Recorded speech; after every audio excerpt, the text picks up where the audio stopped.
YouTube. Thank you. So welcome to session 3 of the L.E.A.D Bible study. Welcome to section 3 of the L.E.A.D Bible study. We are live on YouTube already. So let's get started right now. We are live. Let's get started.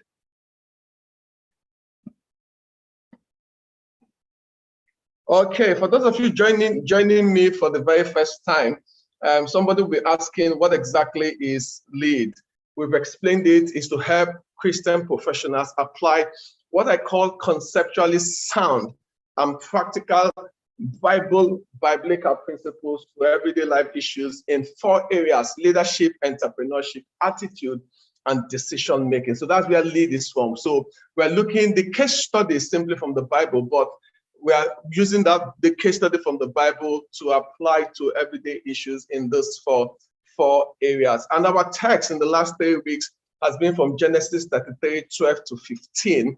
But today what we want to do is look at the practical considerations of the 3 requirements for leading effectively. So the text is, Esau said to Jacob, "Let us take our journey, let us go, and I will go before you." Then what did Jacob say? He said, "But Jacob said to him, my Lord knows that the children are weak, and the flocks and the herds which are nursing are with me. And if the men should drive them hard, one day all the flock will die. Please let my Lord go on ahead before his servant. I will lead on slowly at a pace which the livestock that go before me and the children are able to endure until I come to my Lord in Seir." And I said we're going to hang out for about 5 weeks. So we've done 3 weeks, so we have 2 more weeks to go on these 3 verses. And last week we said the 3 requirements for leading effectively is to be acutely aware of the state of your people,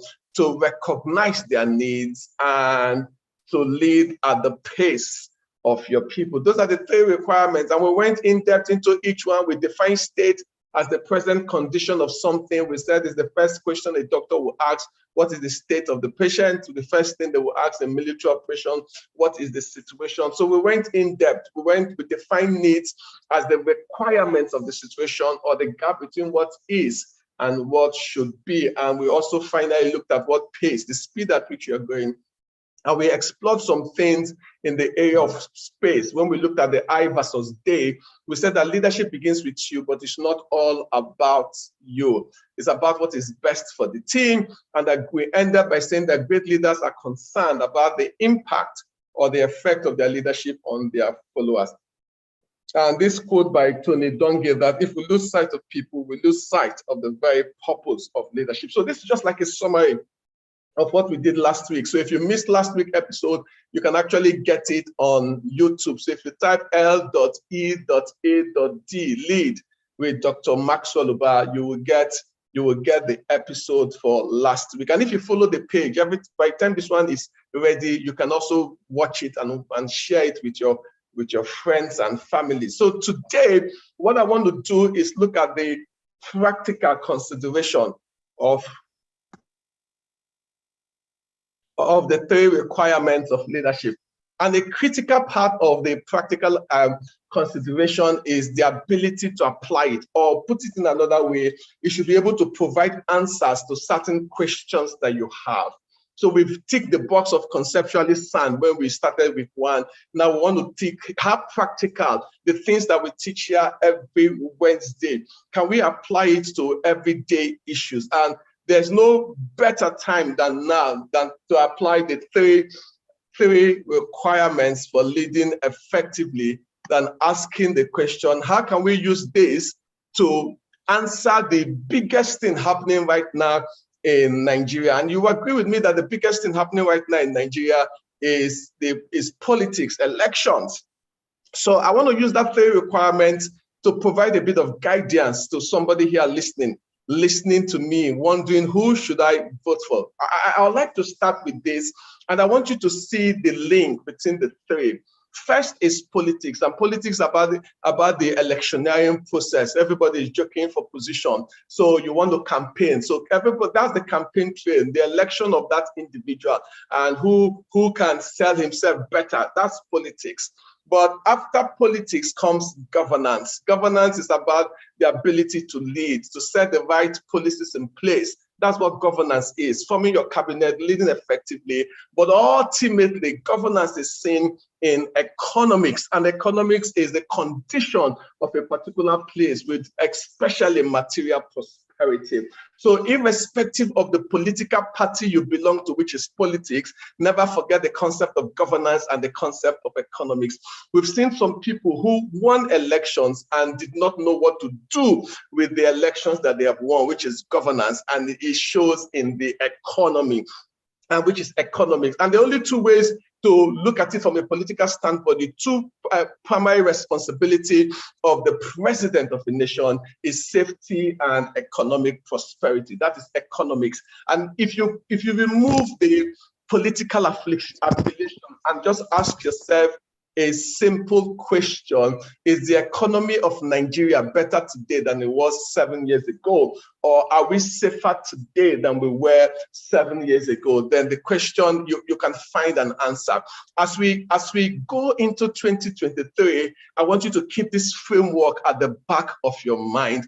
There are a lot of things at stake. You might not be involved in politics, but you are involved in the governance and the economy. Let's even say you're involved in the economics part. What do I mean? Whatever decisions that happens in that political space affects the economy, and you live in the economy. You buy gas every day. You queue for fuel, for example. You have to power your generator. You have to send your children to school. So whether you say, I'm not involved in politics, you cannot deny the fact that what happens in that web affects the economic part. And so that's why today I want to please, can we please mute our microphone, please? Thank you.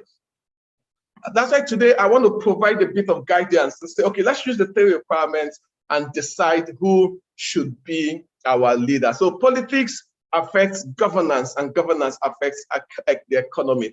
From America to UK to Japan to Nigeria, these 3 buckets holds true, that the kind of individuals that you elect in that political space will determine what happens in that governmental space, how they rule, how they lead, and it will affect you, your everyday life in the economic dimension. So I want to go back to our 3 requirements. We talked about state and needs. And from that, I want to take 2 things. I want to talk about the mental capacity, because for you to understand state, you must know what you're looking at for. So the mental capacity and the decision-making ability of that leader is the first thing that you want to consider. The second thing is from that word pays, I versus they, and that's what we want to consider is the motive. And number 3 is the style. Is okay, which one would actually lead Nigeria to the destiny that God has in store? So let's take the first one. The first one is mental capacity. So yesterday I went to do some tests. I'm a medical doctor, yes, but I left medicine some years ago. There are certain things that if I show you, you can see some of us will go to the hospital and you run some tests, but you don't understand the significance of that test. It requires a doctor to look at the test and says, okay, this is what it means, or this doesn't, there's nothing for you to worry about, everything is fine. So first point here for a leader is that concept of mental capacity, the ability to recognize the state of the people, the ability to understand their needs has to do with your mental capacity. I wrote here, and you can see on the screen, does that person have the capacity to understand the challenges facing the nation or the organization? You will not employ a football manager who doesn't understand the challenges facing the football club, or who cannot actually lead that football club very well. What kind of decisions would this person make? Would it be for the good of the team, or would it affect the team negatively? So in this big green box, you see that leadership is about solving problems for a group of people. So any leader who lacks the capacity to understand or diagnose the problem facing his or her team is not fit to lead. And some of us will watch different videos of different leaders where they will ask them A, and by the time they start answering, some of us will feel ashamed because what they are answering has nothing to do with the question they have been asked. When a leader cannot diagnose the situation, he cannot take the right kind of decision. So point number one for everybody here is that question of mental capacity. And so the question I want to ask you here, when you decide, whoever you decide, which of these three do you think has that capacity to understand Nigeria's problem or understands the challenges facing Nigeria right now, can diagnose the problems of Nigeria, and can profile the solutions that would help Nigeria come out of that situation? That is point number one, and it has to do with mental capacity. And how do you know this? Simply put, ask them questions. Ask them questions. Tell us what your plan is, and listen to them talk. That will tell you, give you an insight whether do they really understand the problems that Nigeria is going through right now. I think this one is simple, but it brings me to question number two. And this question number two is about motive. And I will spend like 5 minutes on this because it's important.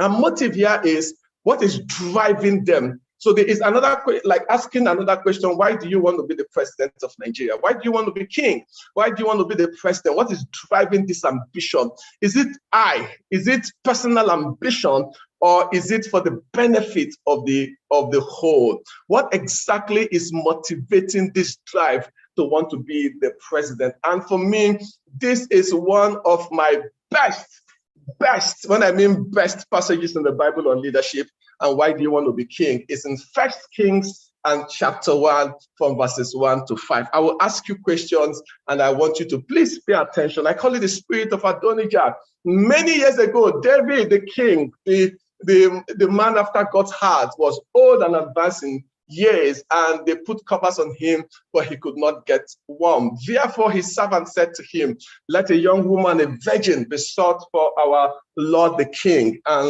let her stand before the king. And let her care for him, and let her lie in your bosom, that our Lord the king may be warm. Verse 3, so they did a beauty contest in the whole of Israel. Now, this beauty contest is slightly different from what we have today. What we have today is certain people will decide, fill the form. This is, in those days, they will go around. Everybody, you must see everybody of that particular age. Because you've seen some Miss Nigeria that you know this is actually not the most beautiful person in Nigeria. But in this case, they went around and they searched, and they found a woman called Abishag the Shunammite, and brought her to the king. The young woman was very lovely or very beautiful, and she cared for the king and served him, but the king did not know her. You know what that means? The king did not have any physical relations with her. Then verse 5, Adonijah, the son of Haggith, exalted himself, saying, I will be king. And he prepared for himself chariots and horsemen and 50 men to run before him. So I would like to pause at this point and ask you, why do you think Adonijah wanted to be king?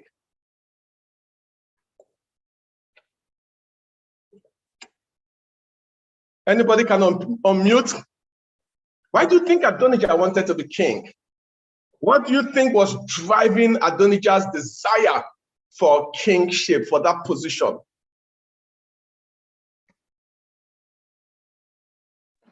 Maybe the Abishag, the Shunammite woman. Thank you. Wojumobi. Did I pronounce your name right? Yes. Okay, so you said maybe the Shunammite woman Abishag. Thank you. Wojumobi. Any other person? One more person. Thank you. Anybody? Thank you, madam. Yeah, the trappings of royalty. And okay. The trappings of royalty. Thank you, Brother Fee. So let's continue the story. And I want you to see the connection here. I want you to see the connection. Verse 3 talks about they sought for a lovely woman. Verse 4 says, and the woman was very beautiful, and she cared for the king. And in verse 5, I need you to notice the word I highlighted, then. The then is as a result of. Then is consequent upon what this guy had seen. And he says, I will be king. So the thing that was driving Adonijah, before now, yes, he wasn't thinking about, he knew that, okay, maybe he will be the king. But when he saw Abishag, then, that word then is very instructive. It's as a result of seeing, wow, this woman is pretty, this woman is wonderful. And just like our Jumobi said, Abishag, but a few mentioned the trapping. He said, no. I must enjoy this privilege. So nothing's here that what was driving, and I'm going to prove that. I tell my people in church, don't believe anything I say because I say it, except I can prove it with another evidence. So, and this is a lesson everybody here needs to take. Don't just believe anything that a man of God says just because he says that. You need to ask the man, show me proof. So if I come and tell you that the reason for Adonijah's desire is Abishag, what's the proof? What's the evidence? That's the only way you can go and say, yes, whatever I'm saying is true. So let me show you the evidence. 1 Kings 2. You know what happened? When he exalted himself, Bathsheba went to David and said, King David, remember you promised that Solomon, my son, is supposed to sit on the throne. But Adonijah has exalted himself, and David decided to make Solomon king immediately.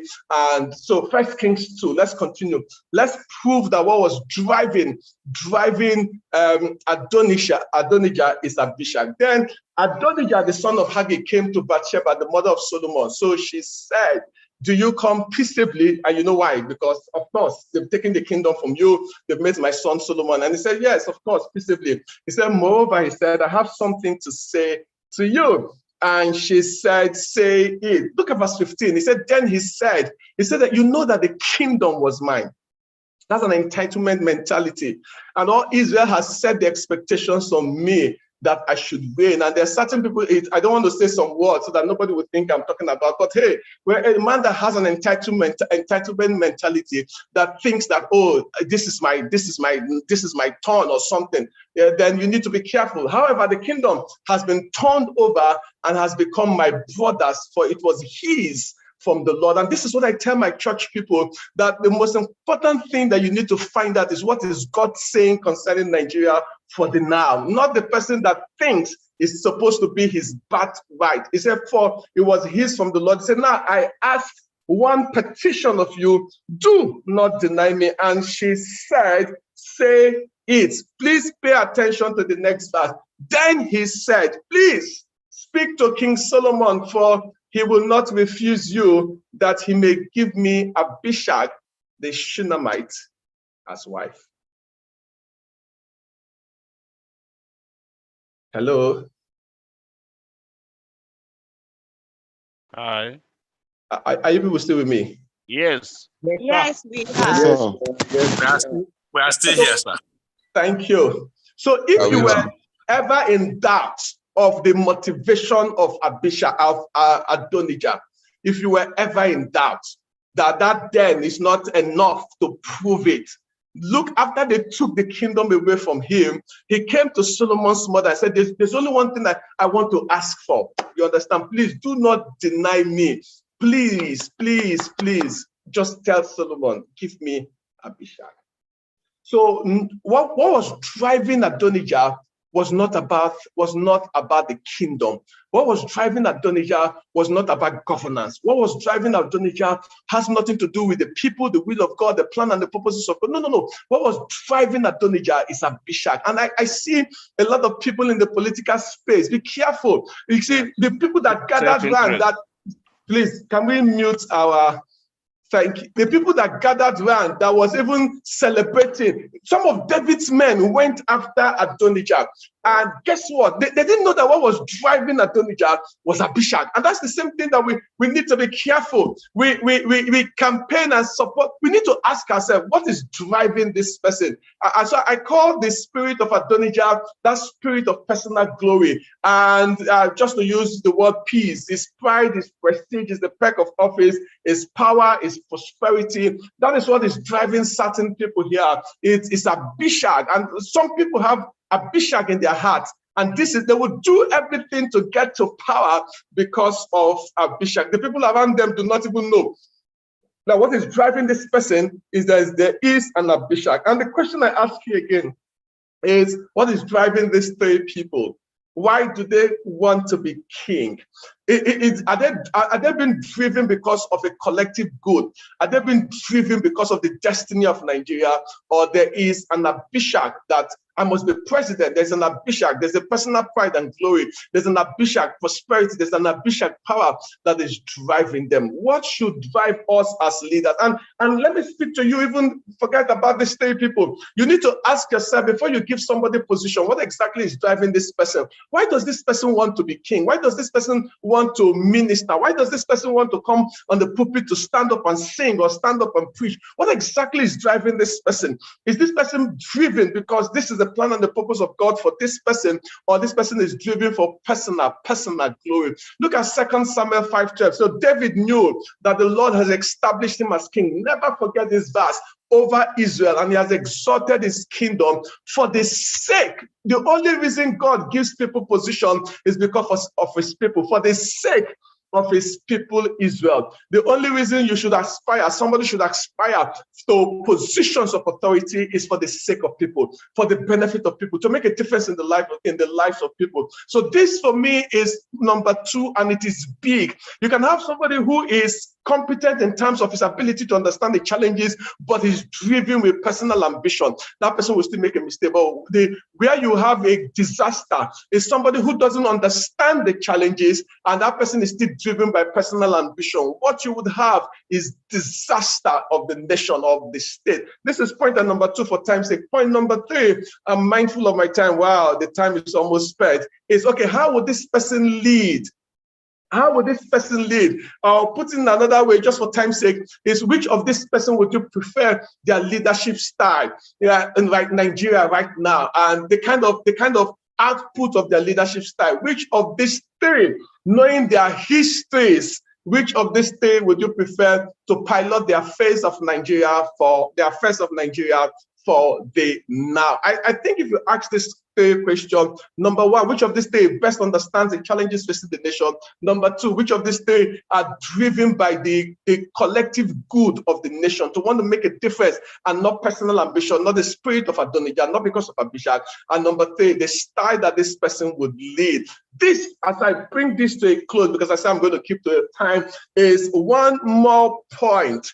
And this point this morning, as I was praying for Nigeria, some of you have shared this with you. As I was praying for Nigeria, this is the word that dropped in my spirit today, that politics is spiritual. Never forget this. Politics is spiritual. You sometimes we think that spirituality is what pastors do on the altar, but I can tell you that politics is spiritual. I don't want to even say more spiritual than some of the things we do on the altar, but it's very spiritual. The leaders are spiritual gateways to the nation. Some of us will understand the history of Israel under Ahab and Jezebel and what happened. They are gateways.